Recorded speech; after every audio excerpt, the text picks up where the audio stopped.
മകരം രാശിക്കാരെ സംബന്ധിച്ച് ഉത്രാടത്തിന്റെ മുക്കാലും തിരുവോണവും അവിട്ടത്തിന്റെ പകുതിയും. അപ്പൊ അവരെ സംബന്ധിച്ചാണെങ്കിൽ രണ്ടിലാണ് രാഹു. രാഹു രണ്ടിൽ നിൽക്കുമ്പോൾ നമ്മുടെ വാക്കുകളെയാണ് വളരെ ശ്രദ്ധിക്കേണ്ടത്. വാക്ക് അളന്ന് സംസാരിക്കുക എന്ന് പറയില്ലേ, കൂടുതൽ ആരടുത്ത് അധികം സംസാരിക്കാതിരിക്കുക, പറയുന്ന വാക്ക് വളരെ കുറച്ച് പറഞ്ഞ് നമ്മൾ നമ്മുടെ ഭാവത്തിലേക്ക് മാറിപ്പോവുക. അല്ലെങ്കിൽ അവിടെ ഒരു വഴക്ക് ഉണ്ടാവാൻ സാധ്യതയുണ്ട്. വഴക്കാളിയും കൂടിയാണ് രാഹു. അപ്പോൾ അത് പിന്നെ ധനപരമായിട്ടുള്ളൊരു കാര്യങ്ങൾ ചെയ്യുമ്പോൾ നമ്മൾ വീട്ടുകാരോട് കൂടി ആലോചിച്ച് നമ്മൾ കൊടുക്കണ്ട, അവരെ കൊണ്ട് കൊടുപ്പിക്കുക. നമുക്ക് ഓർമ്മക്കുറവുകൾ ഉണ്ടാവാം, നമ്മൾ ചെയ്തത് ചിലപ്പോൾ ഇതന്നെയാണോ എന്നൊരു ചിന്തയൊക്കെ ഉണ്ടാവും. അപ്പോൾ നമ്മൾ എല്ലാവരും അറിഞ്ഞ് നമുക്കത് കൊടുത്ത് സാമ്പത്തികമായ കാര്യങ്ങൾക്കൊക്കെ നമ്മൾക്കൊരു തീർപ്പുണ്ടാക്കാനായിട്ട് സാധിക്കും. അപ്പോൾ രാഹുവിലൂടെ നമുക്ക് വാക്കുകൾ വളരെ സൂക്ഷിക്കണം.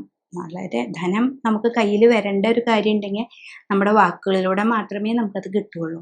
അപ്പോൾ അതിനെ വളരെയധികം നന്നായിട്ട് പ്രാർത്ഥിക്കുക, മുന്നോട്ട് പോവുക.